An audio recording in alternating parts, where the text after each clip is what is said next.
I should have listened to my father. He knew exactly what he was talking about. Hello, my name is Thelma. I am a senior executive in a bank in my sub-region. I am 35 years old and I would like to share my ordeal with you. Before we continue with the story, do not forget to click on the notification button in order to get notified at every new video posted. Thank you. Coming from a wealthy family, I can say that I didn't experience any major obstacle in my academic or professional development. My father was a minister of state, while my mother had run her business for several decades. My childhood was built on several countries in Africa and Europe. By the way, I was born in Ontario, Canada, and I continued part of my education there. At that time, I was rather a pretty young girl with voluptuous curves. Clearly, that came from my African heritage of my DNA. And more, I did not go unnoticed by the male gender of my class from first grade to my third year of university. Year during which, moreover, my parents and I returned to Cameroon to settle there permanently. I had to join my master's program in management at a private Catholic university, place where I met my ex-husband, Sebastian. Seb and I were classmates in management classes, but the difference between him and I was the fact that while I paid my pension and everything related to my education, he was on a scholarship since he came from a modest family. This did not prevent us from having crushes on each other, and we got along impeccably. We spent the first year of our relationship in secret since my dad was very rigid about relationships with boys. He absolutely did not want me to get pregnant out of wedlock, let alone be distracted from my education, which often led him to control my hours of entering and leaving the house. Despite all this rigidity, my relationship with Sebastian was rather fluid, and we got along perfectly. At the end of my first year of masters, Dad came home one evening with a smile on his face. He asked Mom and I to sit in the living room because he had an exceptional news to tell us. He had just obtained a place for me with a permanent contract in a sub-regional bank. Moreover, it is still in this bank that I work today. The salary was rather well paid, well above the average salary in my country. And in addition, I was entitled to service advantages which allowed me to enjoy many privileges. The offer was so tempting that I was totally impossible to refuse it, so I jumped at the chance to accept the job. But that automatically meant that I was going to continue my master's degree later, and automatically Sebastian and I would see each other more and more rarely. This news made us sad that socially and practically we were no longer going to be close. This idea of my separation made us so sad that Seb took the initiative to ask my hand in order to formalize our relationship. Of course, I said yes, but the disappointment came when it was time to announce the big news to my dad. My father categorically refused this commitment, asking Sebastian to leave our family home immediately. He was so angry and couldn't understand how immature we were. He was talking about the fact that marriage was a lifelong commitment that should not be taken lightly, that it involved not only sentimental commitment, but also financial, moral and psychological and even spiritual commitment that required a certain level of maturity, which we obviously had not acquired yet. Carried away by emotions, I did not want to listen to what Dad had to say. I rebelled, and the following week, I decided to move out of the house in order to acquire an apartment in which I would live my romance with my fiancé. I was now financially independent,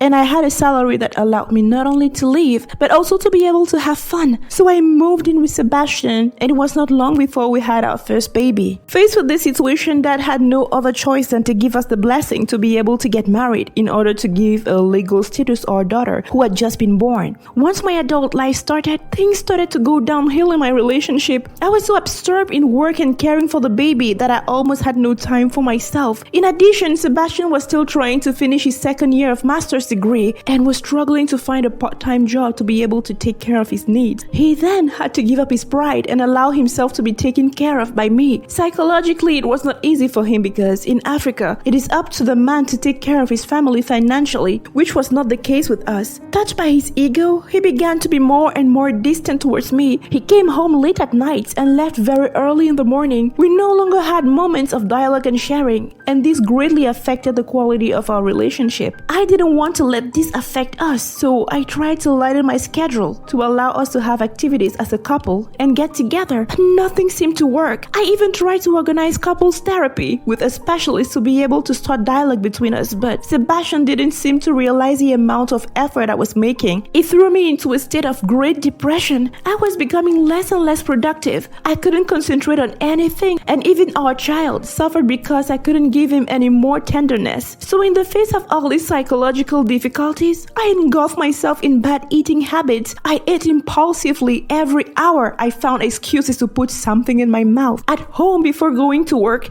I managed to have 3 bowls of food which I gulped down every time I had negative thoughts. Once at break time, I went to the cafeteria in our building and stuffed myself with cakes and sweets.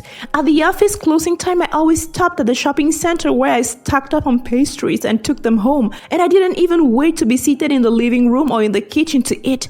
I started eating as soon as I got into my car. What made the relationship worse was the fact that I found out my husband was cheating on me with one of his colleagues. It had been going on for months, and it was because of the affair that my husband was coming late at home. That's why he no longer desired me. This deception affected me so much that I completely lost self-confidence. In addition, my bulimia made me gain 35 kilograms. No clothes fit me anymore. I was choking with shortness of breath every time I climbed the stairs. I could no longer wear tight dresses and tight skirts as I used to wear them. My skin had become dull due to lack of care, yet I had the means. It's just that psychologically I was no longer willing to take care of my image. So that's where my deep hatred for beautiful women came from. I hated them because it was with one of them that my husband cheated on me. I had the sight of their slender waist and their gazelle legs in horror.